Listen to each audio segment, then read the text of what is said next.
Welcome back to Circles Off, your go-to destination for all things sports betting education. It's time to gear up and strategize for one of the most exciting events in sports betting. And today, we're diving into an alternate strategy for finding value on March Madness. Let's get started. Now, when it comes to March Madness, the betting options are endless. But if you want to maximize your chances of winning, just like anything else in sports betting, it's all about finding value.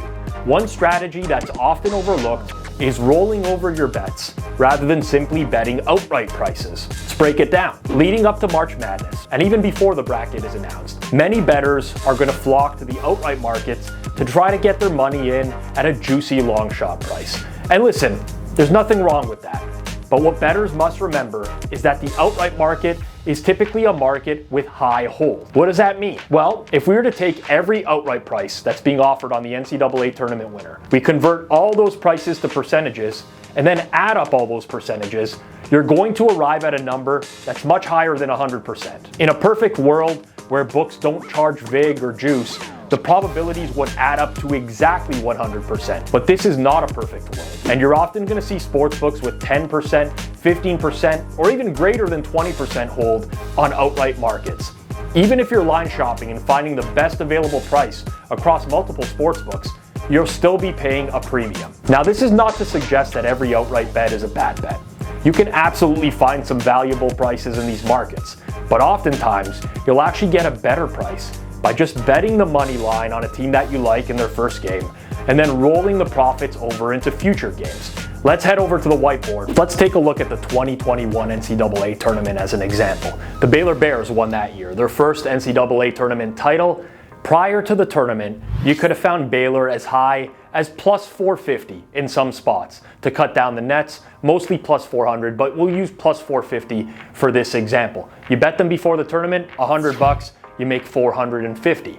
Now instead, if you used a rolling money line strategy, this is what we would come up with. You start with a bankroll, the same amount, $100. In the first round, you bet them against Hartford, minus 3,952, the Pinnacle price. Pays peanuts, $2.53, but it wins. We take that $2.53, we add it to our 100, and for our next bet, we have $102.53 to work with against Wisconsin, minus 321. Nets us $31.94. We take that, add it to our starting bankroll, and we're now up to $134.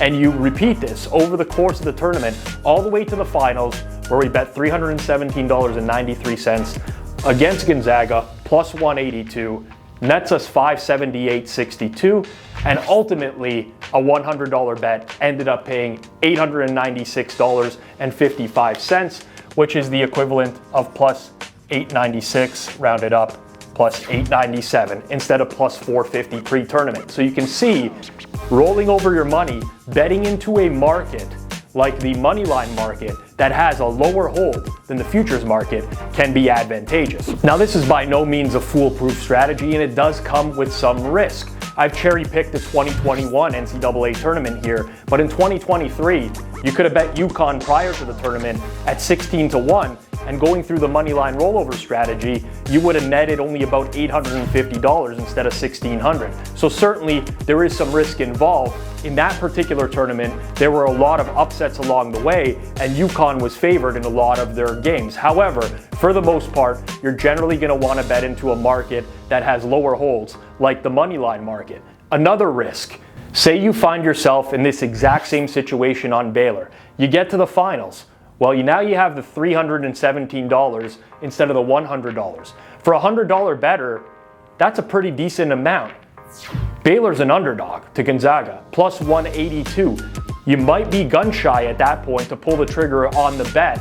So you really have to consider whether or not you're actually able to see this through as a bettor. There's no shame in stopping here, but in order to get the full tournament payout, you'd have to be able to pull the trigger on the final game as well.